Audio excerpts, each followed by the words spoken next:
Good morning, friends and enemies. In today's video, we're going to run through 7 players that I am just scared shitless to draft, man. I acknowledge the upside of these players, and I know that there's a real chance that they're going to be good. I just don't think I'm going to end up with them on my team. Okay, this is almost like I'm venting. This is like a fear. This is FOMO, basically. Every time I see this name picked, I'm like, I didn't really want him, but like I'm kind of jealous of the person who picked him in case this player hits.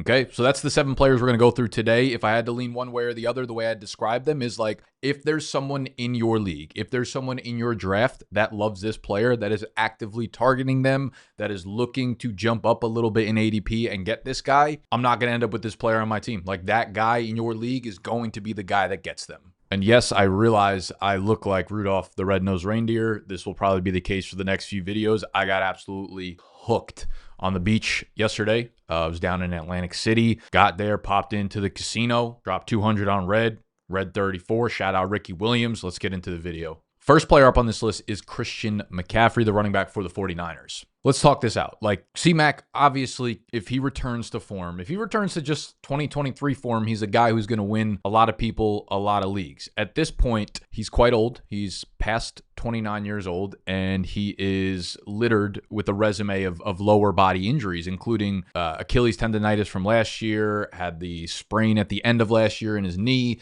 So we're dealing with a lot of uncertainty as it relates to his long-term health. And my sentiment for Christian McCaffrey has kind of been the same since spring, where I'm like, I'm not going to be going out and actively targeting Christian McCaffrey, but if we can get through the entire summer unscathed, if we don't have hamstring pulls and ankle tweaks and Achilles tendonitis popping back up, I will continue to move Christian McCaffrey further and further up my draft board. And at this point, people have already done that for me. His ADP is 7th overall. You know, you're not getting him in the second round anymore. Now, I know a lot of you guys are going to say, oh, he looks healthy at camp. He looks great at camp. I could not care less about like random beat reporters at San Francisco saying that like he looks great running routes in shorts against air. Like these clips that come out about him running like a wheel route, and you know, there are clips where he's not being guarded by anybody. Like I could care less about that. That does not tell you how explosive he is relative to like what he's been in previous years. My concern is that he's lost explosiveness and like he's not going to be the same guy that he has been in previous years, and he's not going to hold up in a workload that was the reason that he became the great fantasy player. What I do care about though is objectively him coming away from the summer uninjured, and that's been the case so far. As you can see, Deepak Chona, another good Twitter doctor out here,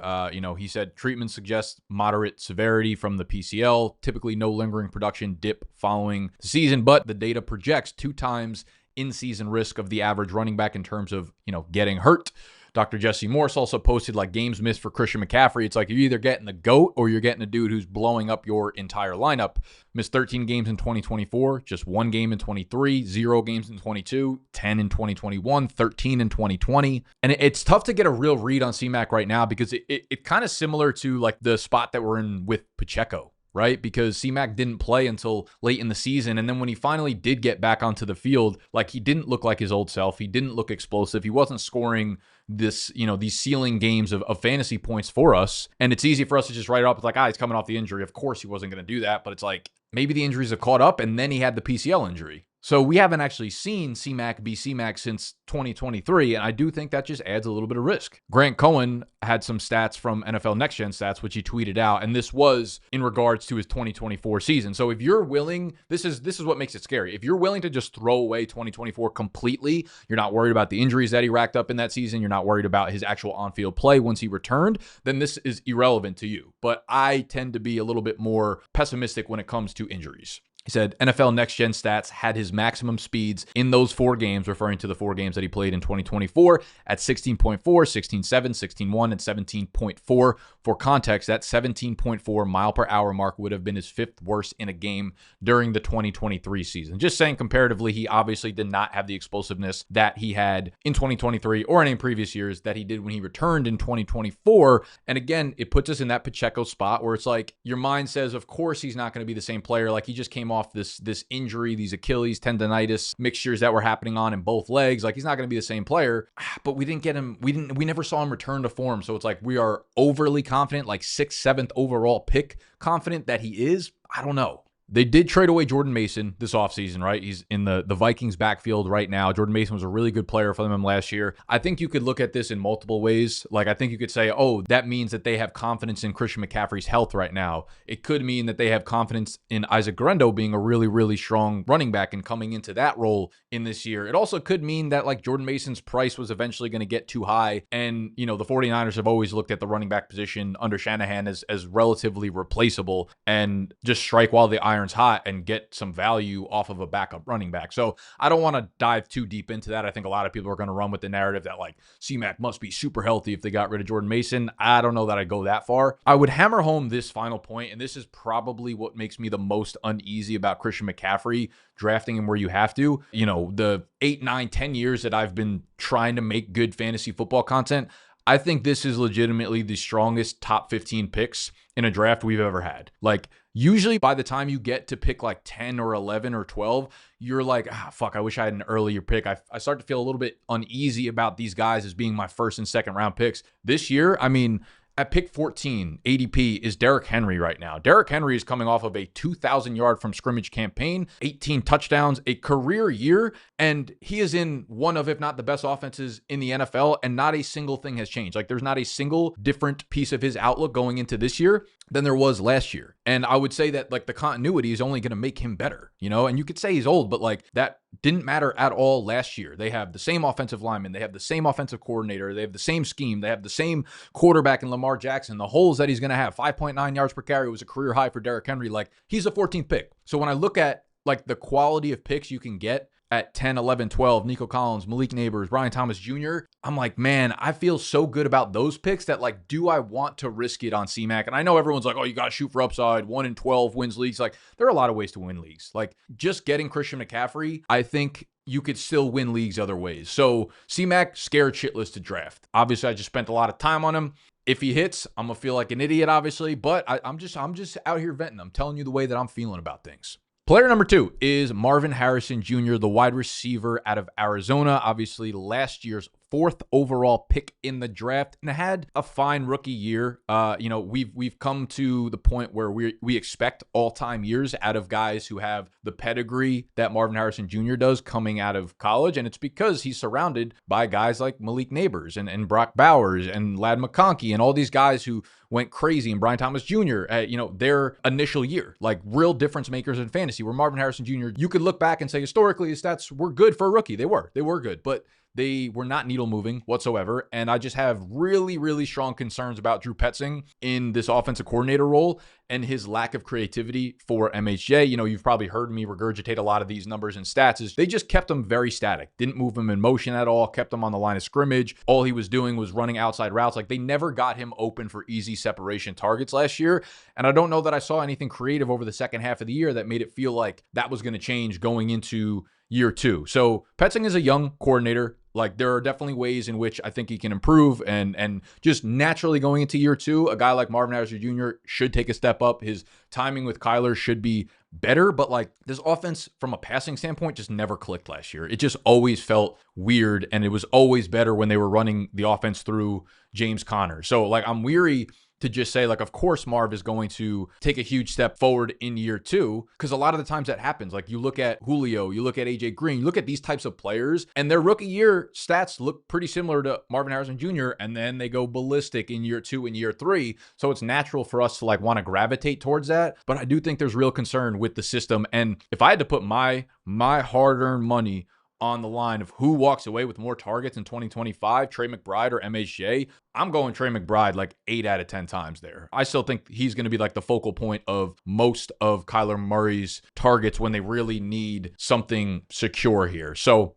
MHJ, well, I think a lot of people are kind of pointing towards the insane upside that he could have. I'm actually kind of looking at him as more of a floor play. Like, the entire offense should really run through McBride and MHJ, which I think gives them a nice floor. But I need to see more creativity from the offensive coordinator. And right now, MHJ is ADP wide receiver 17, which is above Jalen Hurts, which is above Omarion Hampton, which is above Kenneth Walker. And I don't think I could take MHJ above those guys that I feel better about in fantasy this year. So if someone loves MHJ, they're like certain about his second year breakout, I'm going to let those people draft him, and I will likely be okay not having him on my team. If you are curious where I have Mr. Marvin Harrison Jr. ranked right now, we have a completely free top 100 cheat sheet available for you guys. All you have to do is download the Pickett app, all right? They're one of our premier partners. They have an awesome app, and as soon as you download it and use code BDGE when you get on there, free to do. You don't have to put a credit card in. You don't got to pay anything. Free to do so. Just sync one of the platforms that you play on, all right? Whether it is MGM or FD or DK or Underdog or any of those platforms, whichever one you've used, just sync one of those, and within, I think, 10 minutes, they have a timer set up.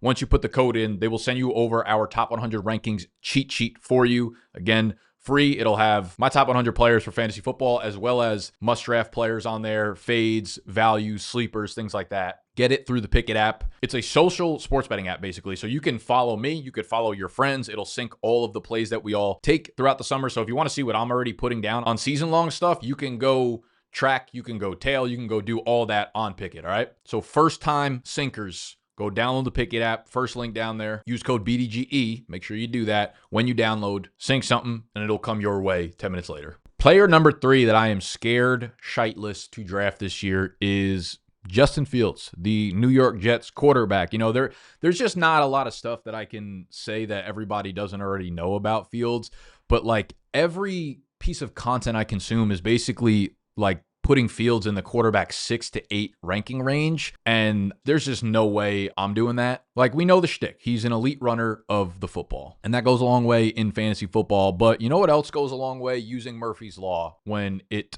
pertains to the New York Jets. I just think this passing offense is going to be very, very slow pace. I think it's going to be very run heavy. I think they're going to try to win games via their defense. And it's like, when you look at the surrounding cast, Garrett Wilson, yeah, great wide receiver 1. But behind him, it's like the Jets brass they're like hyped up about the 30-year-old Josh Reynolds being their wide receiver 2. It's like, hell yeah. It's like, no, hell no. What? And Fields last year, like I think he started 6 games, and he had some ceiling games, obviously, which is why everyone's like hyped about last year. 32 fantasy points. He had another game with like 23.7 fantasy points, but he also had games of 11.9, 11.4, 15.9. Like, I do think his weekly floor is a lot lower than people are realizing, and I think the Jets offense this year is very similar to the Pittsburgh offense last year, where they're not going to let him sling the ball a lot, and I think you're going to see a lot of floor plays. So if he doesn't break off a big run, if this offense is not within the 5-yard line and lets him run, like, I could see a world where, like, cool, yeah, he'll add 40 rushing yards for you, but in that same game, he might throw for 130 passing yards, maybe an interception, maybe 1 touchdown. You know what I mean? Like, there's a lot of ways where if he doesn't have huge rushing games, like, he does have a low floor. His Vegas projections for this year: passing yards,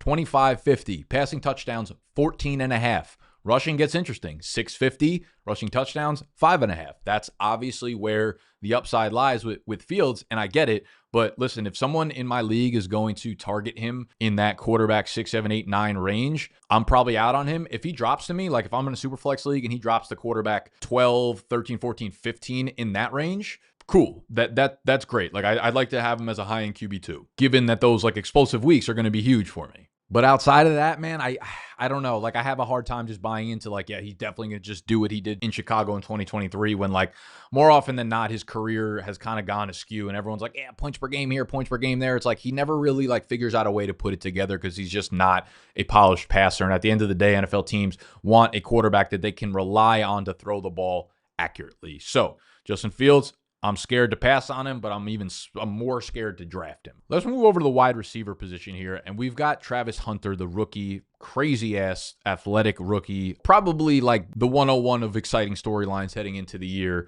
in 2025. Second overall pick to the Jacksonville Jaguars, and I think I just need to see what the hell is happening here in Jacksonville before I spend like a 5th round pick on Travis Hunter in redraft leagues, because it's easy to see the upside case for him. I mean, he's incredibly talented, but I also think there are so many ways where a pick this early just breaks wrong instead of immediately right and immediately hitting that upside. Like, he could play 65% of the snaps on offense, which is still good, but like, that's not going to get you there for fantasy. What if the Jags offense is still just like meh, and Liam Cohen isn't this mastermind that just elevates this offense for sure? What if Trevor Lawrence's projections for this year per Vegas come to fruition, right? 3,600 passing yards, 21.5 passing touchdowns, Like, you look at Brian Thomas Jr., he's going to get his 1,300 and 10 plus touchdowns.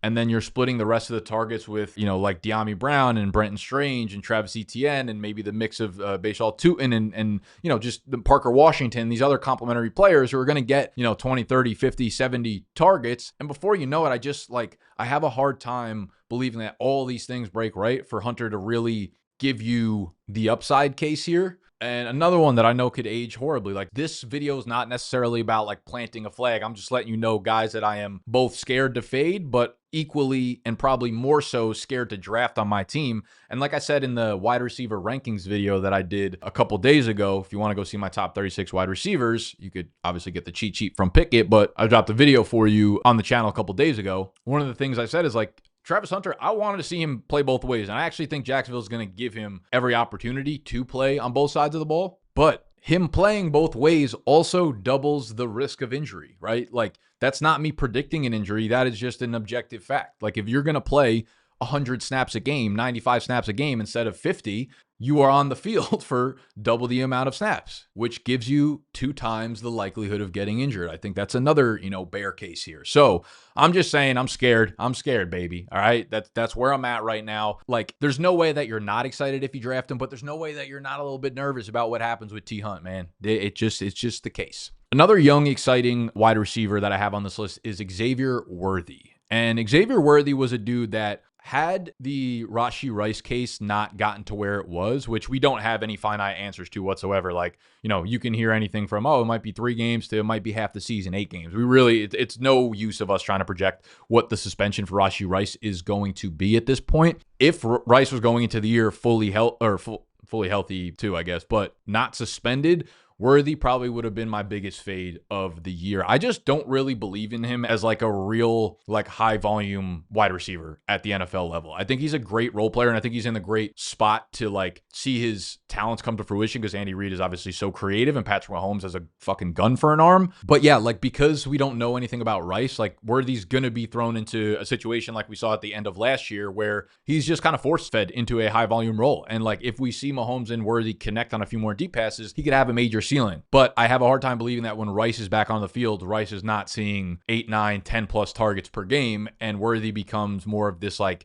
gadget player who they take deep shots to and they let him cook around the line of scrimmage. But if he doesn't break a huge one, you're probably looking at a really low floor game for him. So Worthy is a dude where right now, like, some of you guys are drafting right now without knowing whether or not Rashee Rice is going to be suspended. Some of you guys are doing a lot of best ball drafts right now. Like, you have to pick and choose which guys are where for you. And Worthy, for me, I do believe in my ranking update, he cracked the top 24 because I think he kind of has to be there right now with Rashee Rice's like upending suspension. I'm still nervous because like, you draft him at wide receiver 23, 24. He's your wide receiver too. And I don't know that I believe strongly enough in Worthy like being that dude for me, but he's involved in the rushing game. They're going to take deep shots down the field to him. Rashee Rice is almost definitely going to get suspended for at least a portion of the year. So that's going to be an uptick in volume for him coming off a very strong second half of the rookie season type of thing. It's there. It's there. But so is my scared feeling for him. All right. And the last 2 players are going to kind of bucket together. And one of them actually kind of works off Xavier Worthy, but it is the older tight ends in Travis Kelce and Mark Andrews. Okay.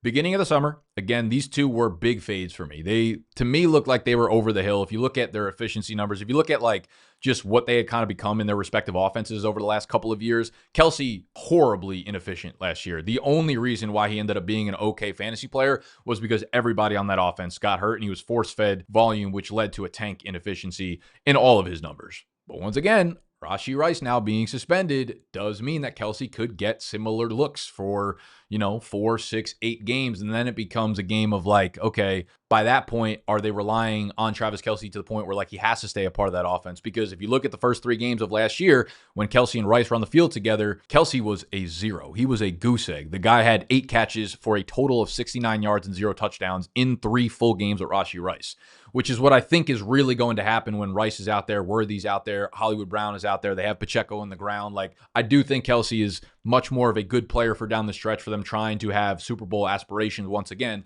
than a high volume fantasy player at this point. So Kelce makes me nervous, but he also makes me nervous to fade without knowing what Rice's suspension number is. Mark Andrews was another guy that I was like, okay, his numbers, like his involvement in the offense had really like cratered last year. And even the year before that, like his numbers were just moving down pretty significantly. But then Isaiah Likely broke his foot in practice this week or early last week, whatever. And now his timeline to return could like creep into the beginning of the season. And, you know, if Likely starts to miss time, if that lingers, if he re-injures it at any point during the season, Andrews is going to be a monster hit. Because in the games when Likely doesn't play, Andrews is forced to be out on the field for 90% of the snaps. And you know Lamar Jackson loves throwing to his tight ends. This is a team that's going to score a ton of touchdowns. And I think a lot of that is the reason why Mark Andrews, you know, ended up leading tight ends in touchdowns last year with 11 of them. Yeah, it could just happen again because it's kind of like right place, right time, and I was kind of on board with Likely taking a step up. They did bring in DeAndre Hopkins, who is like a possession guy, and I could see them having some red zone plays drawn up specifically for him because he still does have very strong hands. You know, might not be the explosive player that he was in his prime, of course, but I do think that could be something that eats into like the 10 zone targets of Andrews or Likely or whoever it would have been. But yeah, I mean, with the Likely injury, I think it would be disingenuous for me to continue to fade Kelce and Andrews. If you guys are going off of my rankings, I think that would put you in a bad spot because I do think they're going to be very useful players, at least for like the first half of the season based on what's happening around them. But I'm scared shitless of what's going to happen over the second half of the year with these guys. Maybe you could just figure it out and get a streaming tight end that you draft later, a Colson Loveland, Tyler Warren. They break out over the second half of the year. Good replacements. If so facto, we done with this video. All right? Hit the button that looks like this if you enjoyed the video. I look at the thumbs up numbers. It lets me know which video types that you guys like the most. Subscribe to the channel if you are new. We will be putting out videos pretty much 5 days a week going forward for the remainder of August into your fantasy football drafts. And of course, like I said, if you want the top 100 cheat sheet, you're going to do that by going to Pickett, the Pickett app down below. If you are a first-time sinker, use code BDGE on the app. Sync one of the books that you play with, and they will send it to you via email right after that. All right? I love you. Smoochies.